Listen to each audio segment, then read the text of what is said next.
What's up, everybody? Welcome back to another video. It's finally here. Long overdue. I know you guys have been waiting for this one. I'm sorry it took so long, but it is finally here. My 1000 subscriber special.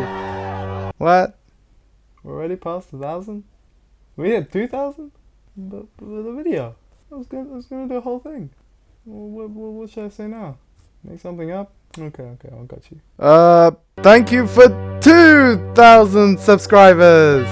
Editing me here. Whoops. Make that 3. Thank you so much. Thank you so much.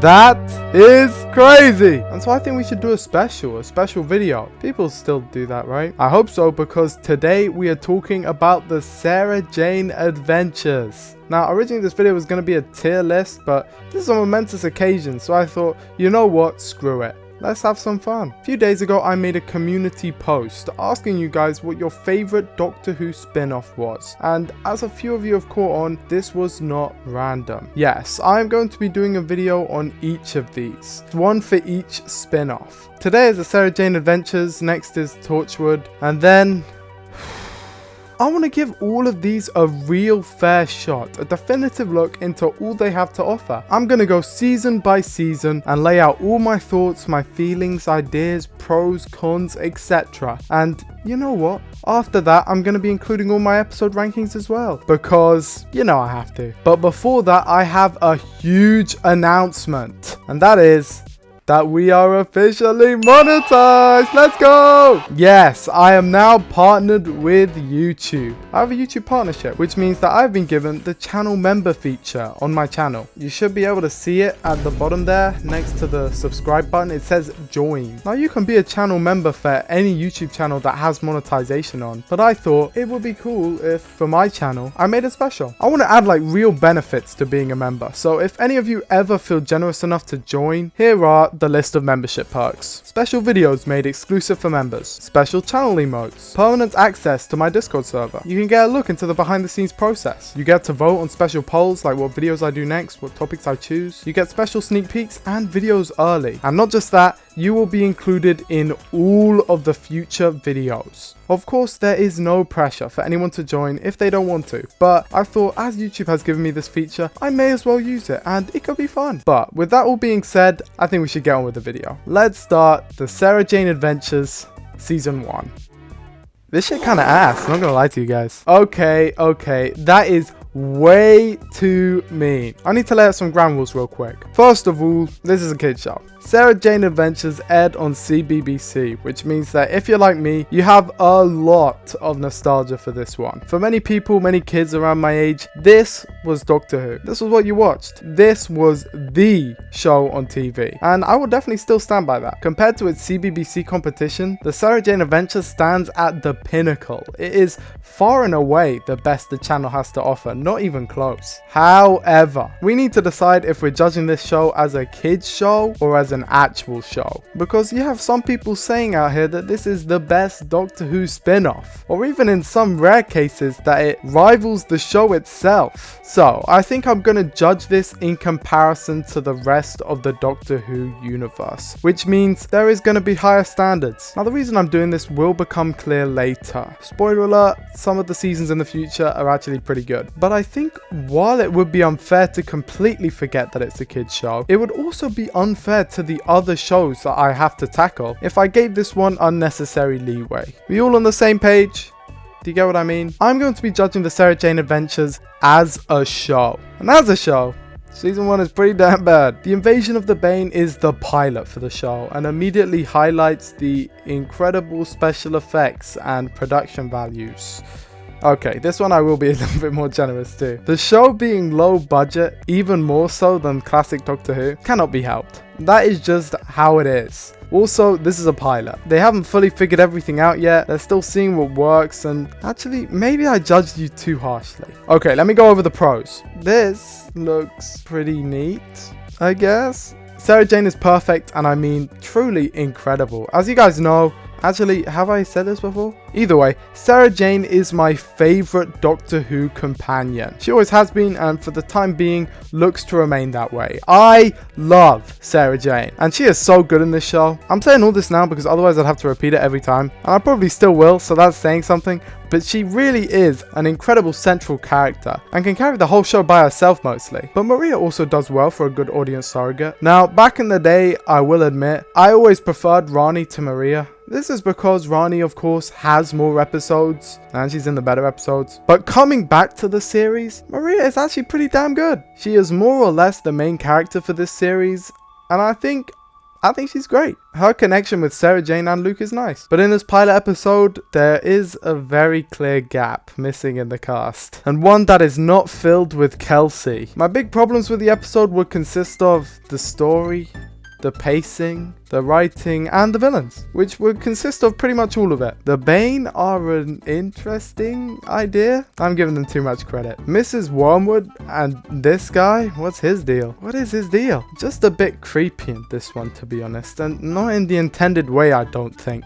They're just very stilted. Either way, I don't really enjoy watching it, and I don't like the bubble shock stuff. But I think maybe I'm being too harsh. Where the episode needs to work, it works, and that's all that matters. Introduces Sarah Jane, introduces Maria, introduces Luke, introduces the Sonic lipstick, and it does that all well. So let's just be very generous and give it a 4 out of 10. Very generous. Sheesh, maybe I should lower that one. Okay, I'm not going to be spending all that time on the rest of these episodes, so let's just go through the rest of Series 1. Once Clyde is introduced, the ball really gets rolling. He's my favorite character, by the way. A lot of the time, Clyde is given some really shitty lines, but Daniel Anthony, I love this guy. He really sells it nonetheless. He is always good. I would say he is the MVP of this show. I do like that the Slitheen come back. It ties in nicely with Doctor Who, especially considering that they come back twice. Revenge isn't a particularly engaging story, to be honest, but I like the setting, and the Slitheen's inclusion makes it at least somewhat fun. Eye of the Gorgon just stinks though. Warriors of Cudluck has what's his face from Andor, and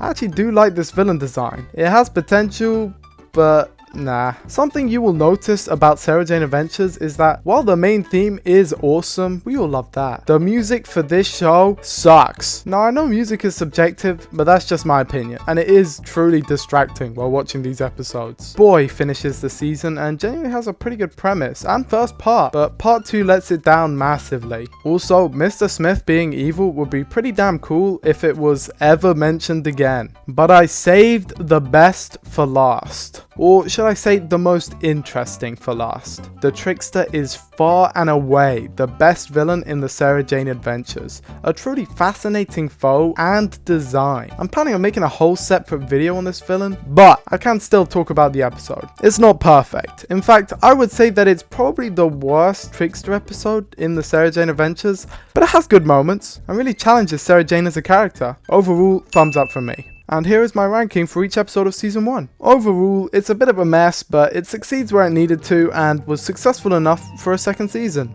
How does that one fare? Better, but not by much. Rani, as I mentioned, is a great character. She fits in really well with the dynamic, and the season itself is an improvement, but still fails in certain areas. The Last Sontaran is one I'm very nostalgic for, and of course, it has a Sontaran. Now, for me as a kid who watched the Time Warrior first, I got very excited when Sarah Jane saw a Sontaran ship again, and even though I know it's to just save money, this effect of taking off the helmet was always kind of badass to me. I don't know, I think that's quite cool. I like the setting of the forest and think Clyde is, as always, funny. My problems come in with the strange anti-video game messaging, the lackluster Maria subplot and ending, and the Sontaran himself, Karg.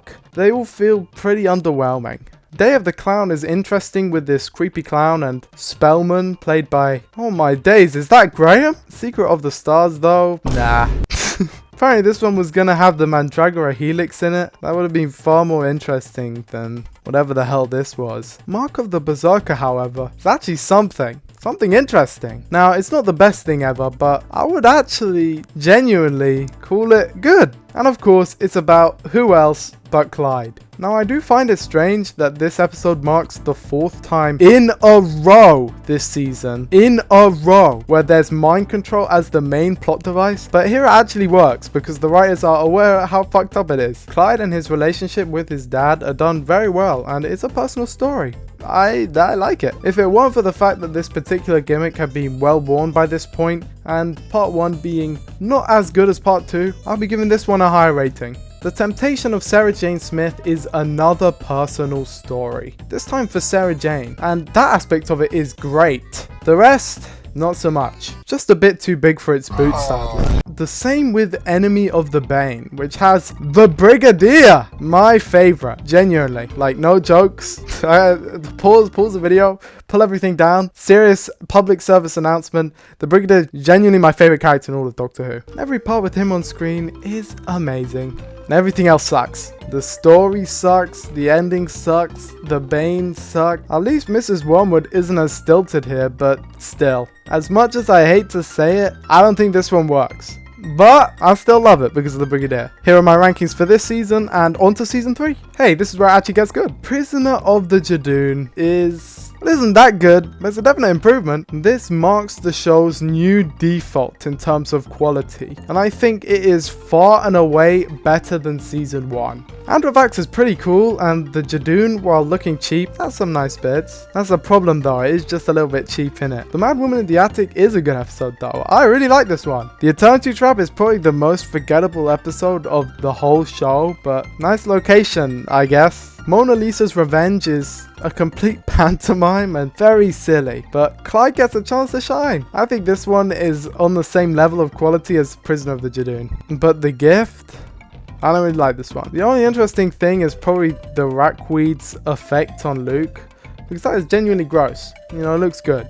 Other than that, not for me. This concept was done way better in Class anyway. But here is the main event. Not just the season, but arguably the whole show. The wedding of Sarah Jane Smith. Part 1 sucks. The Doctor and the Trickster appear for the very end of part 1. I think it's pretty cool. The rest is boring. Part 2 is pretty cool though. As a kid, I remember the idea of the venue being taken totally out of space scared the hell out of me. This was probably the most scared I was of the Sarah Jane adventures, and I don't know why, freaked me the hell out. Those are my rankings. On to series 4. This series is really hit or miss. You've got stuff like the Vault of Secrets, Lost in Time, and The Empty Planet Part 2, but then you got Goodbye Sarah Jane and The Empty Planet Part 1. Goodbye Sarah Jane Smith is genuinely effective, and when the plot twist hits that it's this horrible basement monster that's behind Sarah Jane's memory lapses, you're actually pleased. I think this one works entirely as intended and is by far the best series finale of the show.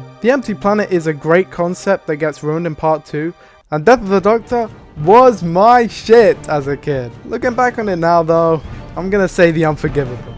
Mid. Now this is the only episode where Russell T Davies writes the 11th Doctor, and I've got to say, he actually did a pretty good job. Usually I would be saying something along the lines of, "He's a menace to the entire city! You're a fraud, Spider-Man! You're a fraud, Spider-Man!"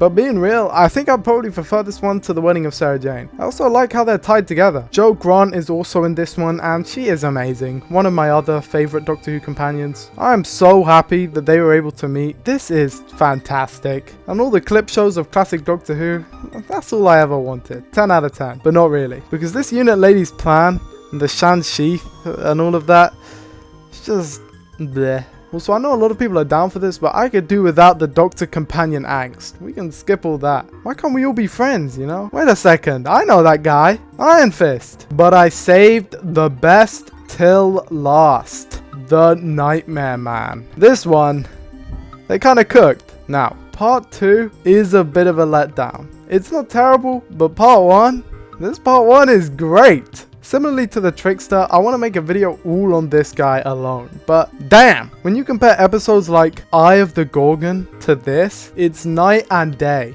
Now, it's not perfect, because no episode of this show is, but even with its flaws, I think it stands out as a good episode of Doctor Who television. And with that, let's move on to the final season. Sadly, Series 5 had to be cut down due to the tragic passing of Elizabeth Sladen, something which makes me sad to this day. And so, because of that, I think it would be unfair to judge episodes like Sky and The Man Who Never Was, as they tie into a plotline which was never able to fully come into fruition. I will say that Sky as a character is actually pretty good. I like her inclusion and she fits in well. The dynamic between characters as always is good, but her introductory episode is by far the weakest of the season, which is why the next episode, The Curse of Clyde Langer, is such a shock to me, because this episode is incredible. I've always really liked this episode, and on this particular rewatch, that remains the case. Clyde is the MVP, and the performance here is just jaw-dropping.